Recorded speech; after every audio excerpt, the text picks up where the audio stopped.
کے پرانے بازار کے کنارے ایک چھوٹا سا میدان تھا جہاں روزانہ مزدور کام کے انتظار میں بیٹھتے تھے۔ یہی مزدوروں میں سے ایک شخص تھا یوسف۔ یوسف دوسروں کی طرح تندرست نہ تھا، وہ دیکھ نہیں سکتا تھا۔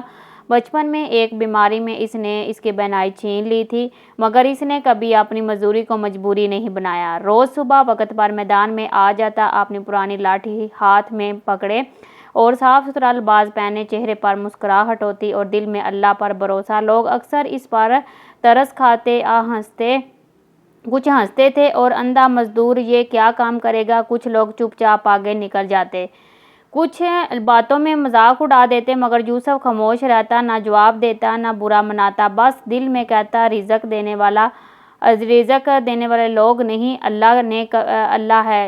کبھی کبھار کوئی بڑھیا یا کوئی نرم دل تاجر اسے چھوٹے موٹے کام کے لیے لے جاتا۔ یوسف خوشی خوشی ہر کام ایمانداری سے کرتا، چاہے وہ سامان اٹھانا ہو یا کسی دکان کی صفائی۔ اس سے زیادہ مزدوری نہ ملتی، مگر جو ملتا وہ شکر کے ساتھ اللہ کا شکر ادا کرتا۔ زندگی سخت تھی، مگر یوسف کا دل نرم تھا اور اس کا یقین مضبوط۔ وہ جانتا تھا کہ ایک دن اس کی یہی سچائی اسے ایسی جگہ لے جائے گی جہاں عزت علم دونوں اس کا انتظار کر رہے تھے۔ ایک دن کا ذکر ہے، گرمی کی شدت بڑھ رہی تھی، بازار میں معمول سے زیادہ رش تھا، دکاندار اپنے سامان کو تیزی سے سمیٹ رہے تھے، مزدور ادھر ادھر بھاگتے پھر رہے تھے، مگر یوسف حسن معمول اپنی جگہ پر پرسکون بیٹھا تھا، لاٹھی کو دونوں ہاتھوں میں تھامے، چہرے پر ہلکی سی امید کی روشنی لیے۔ کہیں سے گاہک آئے، مزدوروں کو ساتھ لے گئے، مگر یوسف کو کسی نے نہیں بلایا۔ دوپہر کے قریب ایک بوڑھا عالم دین شیخ زیدی بازار سے گزرا، سفید داڑھی، بوسیدہ مگر صاف ستھرا لباس اور ہاتھ میں ایک چھوٹا سا تھیلا۔ شیخ زیدی کی نظر یوسف پر پڑی، اس کے پرسکون انداز، سادہ لباس اور عاجزی میں اسے متاثر کیا۔ وہ قریب آ کر کھڑا اور پوچھا، بیٹے تم یہاں کیا کر رہے ہو؟ یوسف نے ادب سے کہا، مزدوری کے لیے بیٹھا ہوں حضور، جو کام ملے کر لیتا ہوں۔ شیخ نے کچھ لمحے خاموشی سے اسے دیکھا، پھر کہا، اندھے ہو کر مزدوری کرنا آسان نہیں، کیوں محنت کرتے ہو جب دنیا تمہیں نہیں دیکھتی؟ یوسف نے مسکراتے ہوئے جواب دیا، دنیا نہ دیکھے کوئی بات نہیں، میرا رب تو دیکھتا ہے، میں اسی کے لیے محنت کرتا ہوں۔ شیخ زیدی کے لبوں پر ہلکی سی مسکراہٹ آ گئی، انہوں نے کہا، آؤ میرے ساتھ، مجھے تم جیسے مددگار کی ضرورت ہے۔ یوسف نے لاٹھی سنبھالی اور دل میں اللہ کا شکر ادا کرتے ہوئے وہاں سے ان کے ساتھ چل دیا۔ یوسف اپنی لاٹھی کے سہارے شیخ زیدی کے پیچھے پیچھے چلتا رہا۔ بازار میں کہیں گہما گہمی سے دور نکل کر وہ ایک پرسکون گلی میں داخل ہوئے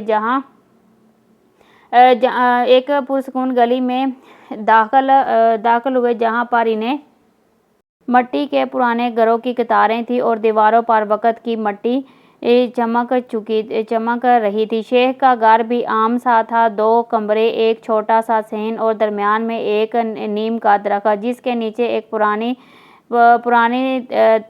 دری بچھی ہوئی تھی۔ شیخ نے دروازہ کھولا اور نرمی سے کہا، بیٹا اندر آ جاؤ، یہاں کام زیادہ محنت کا ہے مگر نیت کی قدر ہوگی۔ یوسف نے سر جھکا کر جی کہا اور اندر داخل ہو گیا۔ شیخ زیدی بن یوسف کو بتایا کہ وہ خود بوڑھے ہو چکے ہیں، اکثر کتابیں، مسودے اور خط سنبھالنے میں مشکل پیش آتی ہے، انہیں ایک ایسے مددگار کی ضرورت تھی جو ان کے ساتھ وفاداری اور امانت داری سے کام کرے۔ یوسف نے فوراً حامی بھر لی۔ شیخ نے اس سے پہلا کام دیا تو پرانی کتابوں کا صندوق تو صرف صحن میں لا کر رکھنا۔ یوسف نے کہا، نہایت احتیاط سے ہر قدم پھونک کر تو صندوق کو تھام کر باہر نکالا، ایسے جیسے کوئی قیمتی خزانہ سنبھال رہا ہو۔ شیخ زیدی نے خاموشی سے دیکھا، یوسف کا انداز، اس کی سنجیدگی اور ہر چیز کو احترام سے سنبھالنے کا طریقہ جیسے کوئی نہ دیدہ اب سب کچھ محسوس کر رہا ہو۔ کام ختم ہونے کے بعد شیخ نے یوسف کو پانی پلایا اور پاس بٹھایا اور انہوں نے پوچھا، تم نے کبھی علم حاصل کرنے کی کوشش کی ہے؟ یوسف نے مسکرا کر کہا، آنکھوں سے نہیں پڑھ سکتا حضور، مگر جو سنتا ہوں دل میں محفوظ کر لیتا ہوں۔ شیخ نے تھوڑے توقف کے بعد کہا، تو پھر سن۔ یوسف کی آنکھوں کے کونے بھیگے مگر لب خاموش رہے۔ یہ شکر تھا، خوشی تھی، اللہ کی رحمت کا پہلا اشارہ تھا۔ اس دن کے بعد یوسف صرف ایک مزدور نہ رہا، وہ علم کا طالب بن گیا تھا۔ اگلے دن سے یوسف کی زندگی کا ایک نیا دن شروع ہو گیا تھا۔ ہر صبح وہ فجر کی نماز کے بعد شیخ زیدی کے صحن میں بیٹھ جاتا، سر جھکا ہے، کان کھولے اور دل پوری طرح حاضر۔ شیخ زیدی دھیرے دھیرے قرآن کی آیات تلاوت کرتے، حدیثیں بیان کرتے اور یوسف توجہ سے ایک ایک لفظ کو سنتا اور دل میں بٹھاتا۔ وقت کے ساتھ یوسف نے حیران کن رفتار سے سیکھنا شروع کر دیا تھا۔ وہ نہ صرف الفاظ کو یاد کرتا بلکہ ان کے مفہوم کو بھی دل میں اتارتا۔ شیخ کبھی کبھی سوال کرتے اور یوسف بغیر ہچکچاہٹ کے درست جواب دیتا۔ ایسا لگتا کہ جو روشنی آنکھوں سے اوجھل ہو گئی تھی، اللہ نے دل میں اتار دی تھی۔ بازار میں جب پرانے جانے والے اسے دیکھتے تو حیران ہوتے، یہی یوسف جو ہاتھ میں لاٹھی لیے مزدوری کے لیے بیٹھتا تھا، اب صاف لباس نہیں، پرسکون چال میں اور چہرے پر ایک عجیب سی وقار کی روشنی لیے گھومتا تھا۔ مگر یوسف کو دنیا کی تعریفوں سے کوئی سروکار نہیں تھا، اسے صرف اللہ کی رضا چاہیے تھی اور علم کی روشنی جس کی طرف اس کا سفر اب شروع ہو چکا تھا۔ چند مہینوں میں یوسف نے قرآن کی کئی سورتیں دل سے یاد کر لی اور حدیث کی بنیادی اصول بھی سمجھنے لگا۔ شیخ زیدی کبھی کبھار اپنے خاص مہمانوں کے سامنے فخر سے کہتے، یہ وہ چراغ ہے جسے اللہ نے ظاہری آنکھوں کی بجائے دل کی آنکھوں سے روشن کیا ہے۔ یوسف اب نہ صرف شرک کے کاموں میں مدد دیتا ہے بلکہ مسجد میں بچوں کو آسان اسباب بھی سنانے لگا تھا۔ کچھ چھوٹے بچے اس کے گرد بیٹھ جاتے اور حیرت سے سنتے کہ ایک اندھا انسان کیسے اتنے خوبصورت انداز میں قرآن کی آیتیں سنا سکتا ہے۔ یوسف ہر شام شیخ کے قدموں میں بیٹھ کر نئے اسباب سنتا۔ جب رات گہری ہو جاتی تو اپنے چھوٹے کمرے میں جا کر اللہ کا شکر ادا کرتا۔ وہ راتوں میں آنکھوں سے نہیں دیکھ سکتا تھا، مگر اس کا دل ستاروں کی روشنی سے جگمگا رہا تھا اور وہ دل ہی اصل آنکھ تھا جسے اللہ نے اپنے نور سے بھر دیا تھا۔ چند سال گزر گئے، یوسف اب میدان کا وہ مزدور نہیں رہا تھا جسے لوگ درس حیرت کی نظر سے دیکھتے تھے۔ اب وہ علم کا ایک چھوٹا سا چراغ بن چکا تھا جو دوسروں کے دلوں کو روشن کرنے لگا تھا۔ شیخ زیدی بوڑھے ہو چکے تھے، چاندنی لرزش آ گئی تھی اور آواز بھی کم ہو گئی تھی، مگر ان کی آنکھوں میں ایک سکون تھا، کیونکہ وہ جانتے تھے کہ محنت رائگاں نہیں جائے گی۔ شیخ نے ایک دن یوسف کو پاس بلایا۔ صحن میں نیم کے درخت کے نیچے وہ دونوں بیٹھے تھے، خواہ میں خزاں کے خون کی شامبل تھی اور سرمئی بادل آسمان پر چھائے ہوئے تھے۔ شیخ زیدی نے کہا، بیٹے یوسف، وقت آ گیا ہے کہ تم خود ایک ذمہ داری سنبھال لو۔ مدرسے کے کونے میں جو چھوٹا کمرہ ہے، میں چاہتا ہوں کہ تم وہاں بچوں کو قرآن و حدیث پڑھانا شروع کرو۔ یوسف نے خاموشی سے سر جھکا دیا، اس کا دل دھڑکنے لگا۔ کبھی خواب میں ہی نہ سوچا تھا کہ وہ خود کبھی علم کا معلم بنے گا۔ شیخ نے آگے کہا، یاد رکھو، علم کا اصل مقام آنکھوں سے نہیں دل سے ہوتا ہے۔ جو سچائی سے سیکھتا ہے وہی سچائی سے سکھاتا ہے۔ یوسف نے اللہ کا شکر ادا کیا۔ مدرسے میں پہلے دن آیا، کچھ لوگ حیران تھے، کچھ نے تنقید بھی کی، اندھا مدرسہ کیسے چلائے گا، یہ تو خود پڑھ نہیں سکتا، دوسروں کو کیا سکھائے گا۔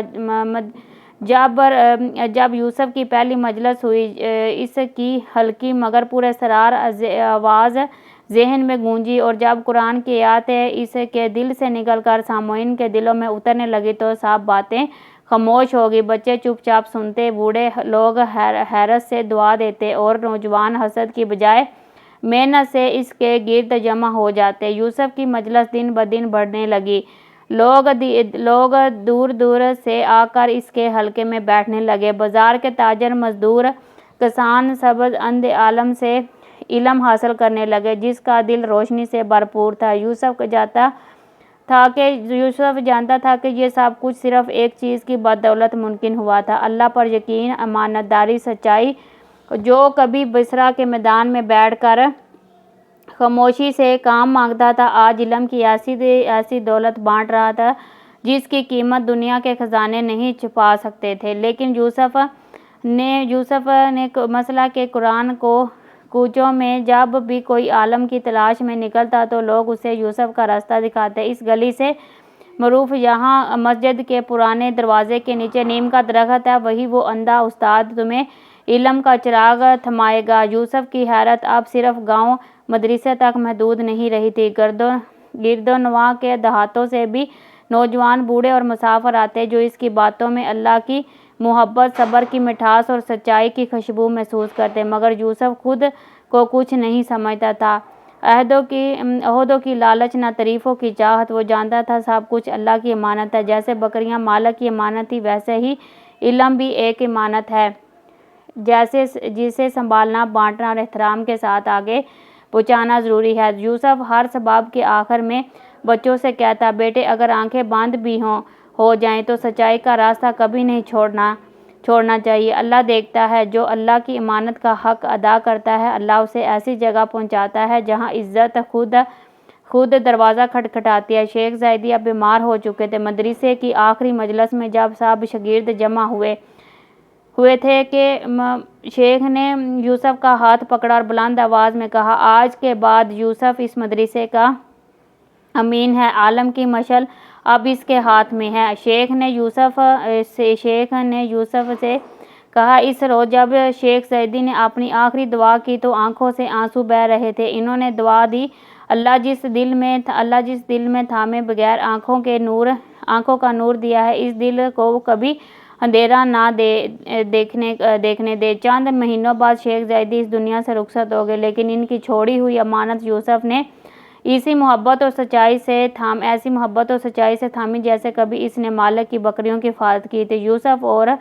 یوسف نہ صرف ایک عالم تھا بلکہ ایک ایسا معلم تھا جس کی بینائی بند تھی مگر بصیرت روشن تھی۔ وہ جان چکا تھا کہ اصل روشنی کاغذوں میں نہیں، دل کی سچائی میں ہوتی ہے، اور یوں ہی معاشرہ علم اور عزت کی ایسی منزل پر پہنچ گیا جہاں آج بھی اس کا نام دعاؤں میں لیا جاتا ہے۔ اگر آپ کو یہ سچائی، صبر اور اللہ پر یقین کی خوبصورت کہانی پسند آئی ہو تو برائے کرم اسے لائک کریں اور دوسروں کے ساتھ شیئر کریں۔ مزید ایسی سبق آموز کہانیوں کے لیے ہمارے چینل کو سبسکرائب کرنا نہ بھولیں۔ آپ کی دعائیں اور محبت ہی ہماری اصلی کامیابی ہے۔ شکریہ۔